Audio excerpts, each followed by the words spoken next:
Cadre వ్యక్తి వచ్చి సమాధానం ఇవ్వకుండా పేపర్ నుంచి వేసుకోవాల్సిన అవసరం ఏముందండి? నార్మల్ వ్యక్తి అయితే ఇప్పుడు ఎట్లా దీనికి ముందుకు వస్తారు చెప్పండి?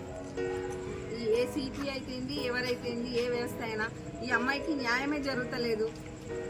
ఎందుకు ఆయన కౌన్సిలింగ్ రావట్లేదు? ఎందుకు సార్ ముందుకు వస్తలేడు? ఎందుకు అమ్మాయికి న్యాయం జరుగుతలేదు? అది మేము అడుగుతున్నాం. మరి ఇప్పటికైనా కొమరవెల్లి సిపి ఎస్ఐ గారిని మేము ఒకటే కోరుతున్నాం సార్, ఎట్టి పరిస్థితుల్లో మరి అమ్మాయికి పిల్లల్ని అప్పచెప్పాలి. వాళ్ళు సార్ అమ్మాయి కూడా సార్తో కాపురం చేయడానికి సిద్ధంగా ఉన్నది. పిల్లల్ని కూడా తల్లికి దూరం పిల్లలు ఉండదు సార్. దయచేసి పిల్లల్ని తల్లికి దగ్గర ఉంచాలని సిపి గారిని మేమందరం కోరుతున్నాం. మరి న్యాయం జరుగుతుందని మేమందరం ఆశిస్తున్నామండి.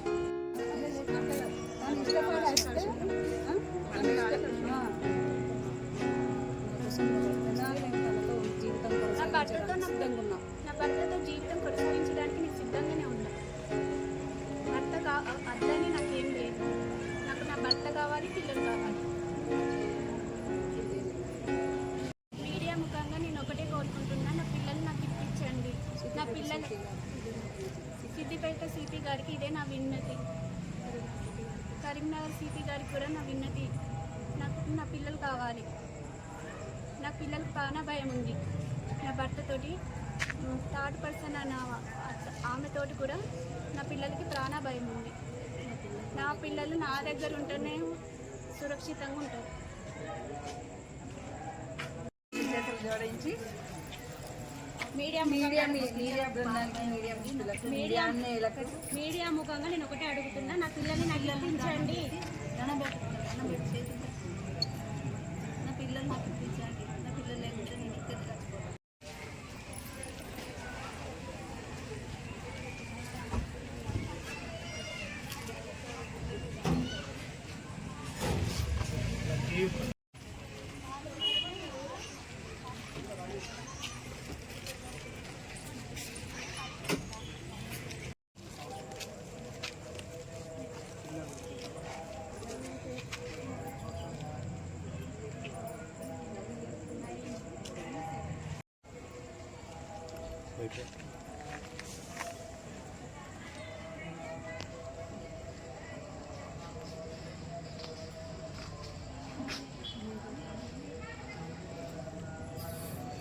చచ్చిపోతాను.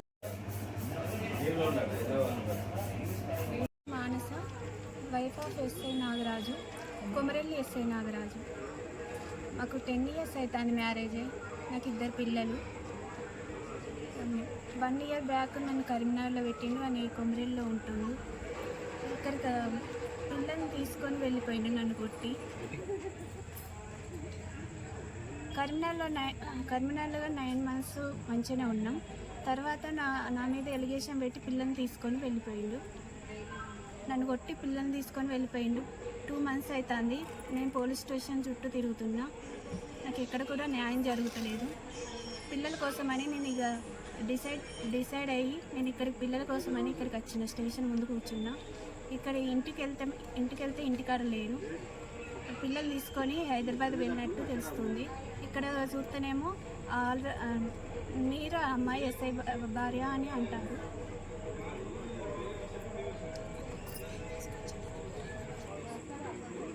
మళ్ళీ ఫస్ట్ నేను చెప్పాను. ఇక్కడికి వచ్చి చూస్తేనేమో ఇక్కడ పిల్లలు లేరు, మా హస్బెండ్ లేరు.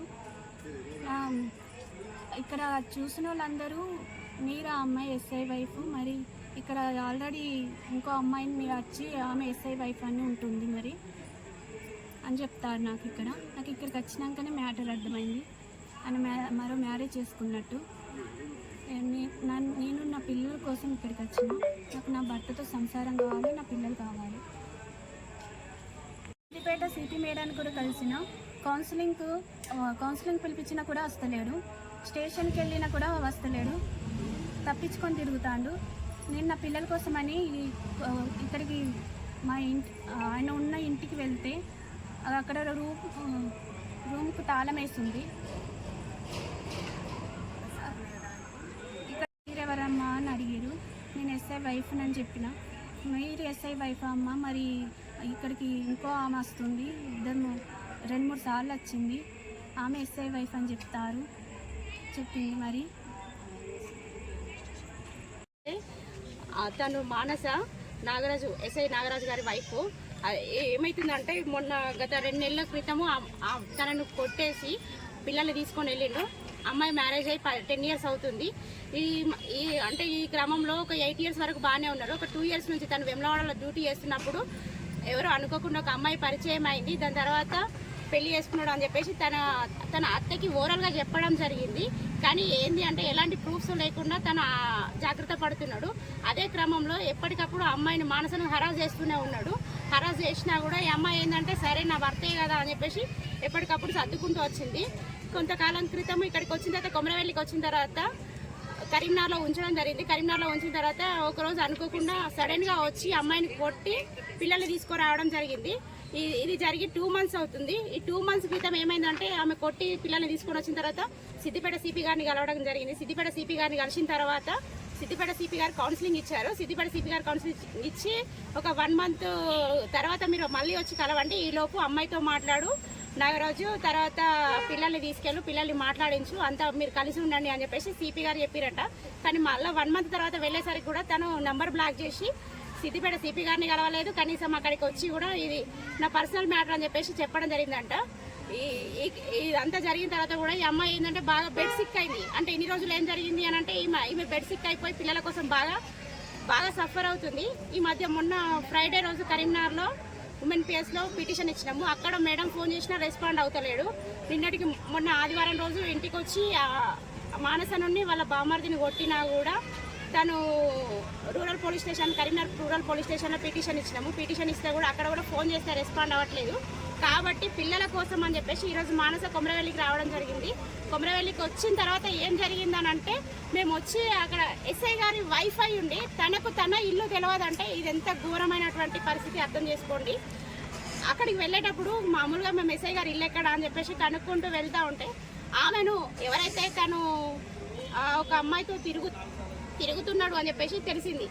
ఎస్ఐ గారి వైఫ్ అని అంటే అమ్మ మీరు ఎస్ఐ గారి వైఫ్, అమ్మ మొన్న వేరే టైం అని చూసినాము, వీళ్ళు ఎవరు సార్ అంటే మా వైఫ్ అని చెప్పేసి తను చెప్పడము, లేకపోతే వేరే వాళ్ళు కూడా ఎస్ఐ గారు మిస్సెస్ అని చెప్పి తనే అని చెప్పి చెప్పిండంట. కాకపోతే వాళ్ళ అత్త కూడా మేము అక్కడ ఎంక్వైరీ చేస్తే ఏమైందంటే వాళ్ళ అత్త కూడా ఈమె నా కోడలు అని చెప్పి చెప్పిండట. వేరే వాళ్ళకి బయట చెప్తున్న విషయం ఏంటంటే తను ఐఏఎస్ ప్రిపేర్ అవుతుంది నా భార్య, అందుకే పిల్లల్ని నా దగ్గర తీసుకొచ్చుకొని ఉంచుకున్నా అని చెప్పేసి బయట చెప్పడం జరుగుతుందట. కానీ తను చదివింది డిగ్రీ, తను ఎలాంటి ఐఏఎస్లు ఐపీఎస్లు ప్రిపేర్ అవ్వడం లేదు. తన ఇంటి దగ్గర వాళ్ళ కొట్టడం వల్ల వాళ్ళ అమ్మ వాళ్ళ ఇంటి దగ్గర ఉంటుంది. కాబట్టి ఈ అమ్మాయి ఒకటే కోరుకుంటుంది, నా పిల్లలు నాకు ఇప్పించండి, నా పిల్లలకు ఎవరైతే ఆ థర్డ్ పర్సన్ ఎవరైతే ఉన్నారో ఆమె ద్వారా నా పిల్లలకు ప్రాణహాని ఉంది, కాబట్టి నా పిల్లల్ని నాకు ఇప్పించండి. ఎస్ఐ నాగరాజు గారు ఎప్పుడు వచ్చినా నేను తన భార్యనే, నేను విడాకులు ఏమి ఇయ్య, తను ఫోర్స్ చేస్తున్నాడు, విడాకులు ఇవ్వు అని చెప్పేసి ఫోర్స్ చేస్తున్నాడు. నేను విడాకులు ఏమి ఇయ్యను, నాకు కంపల్సరీ నా భర్త కావాలని చెప్పేసి తను కోరుకోవడం జరుగుతుంది. అదేవిధంగా పిల్లల్ని ఇప్పించండి అని చెప్పేసి ఇక్కడికి రావడం జరిగింది. ఎస్ఐ గారు ఇక్కడ ఉన్నారేమో అని చెప్పేసి వస్తే అక్కడేమో June 4th వరకు నాకు వీలు కాదు అని చెప్పేసి అక్కడ చెప్పడం జరిగిందంట. కానీ ఇక్కడికి వస్తే మాత్రం ఇక్కడ లీవ్లో ఉన్నాడు, 24th వరకు ఆయన లీవ్లో ఉన్నాడు, ఇక్కడ 24th వరకు ఇక్కడ ఆయన ఉన్నాడు, మీరు తర్వాత రండి అని చెప్పేసి ఇక్కడ చెప్పడం జరుగుతుంది. దయచేసి ఒకటే ఈ అమ్మాయి తరపున మేము కోరుకునేది, అమ్మాయికి పిల్లల్ని ఇప్పించండి. అతి తక్కువ సమయంలో మీ వ్యాపార సామ్రాజ్యాన్ని పెంచుకోవాలనుకుంటున్నారా? తక్కువ ఖర్చుతో ఎక్కువ పబ్లిసిటీ చేయాలనుకుంటున్నారా? అయితే ఇంకెందుకు ఆలస్యం, మీ జేఎన్టీవీ తెలంగాణ ఛానల్లో అతి తక్కువ ఖర్చుతో ప్రకటనలివ్వండి, అత్యధిక లాభాలను సాధించుకోండి. వ్యాపార, వాణిజ్య, పాఠశాలలు, వైద్యశాలలు, హోటళ్లు, వస్త్ర దుకాణాలు, అన్ని రకాల వ్యాపార ప్రకటనల కొరకు సంప్రదించండి. మా phone numbers 8558288081, 9247896607. For more updates, please like and subscribe to JNTV Telangana. Hi! Subscribe to JNTV Telangana. Don't forget to like the video and to get the notification of a video, hit the bell icon.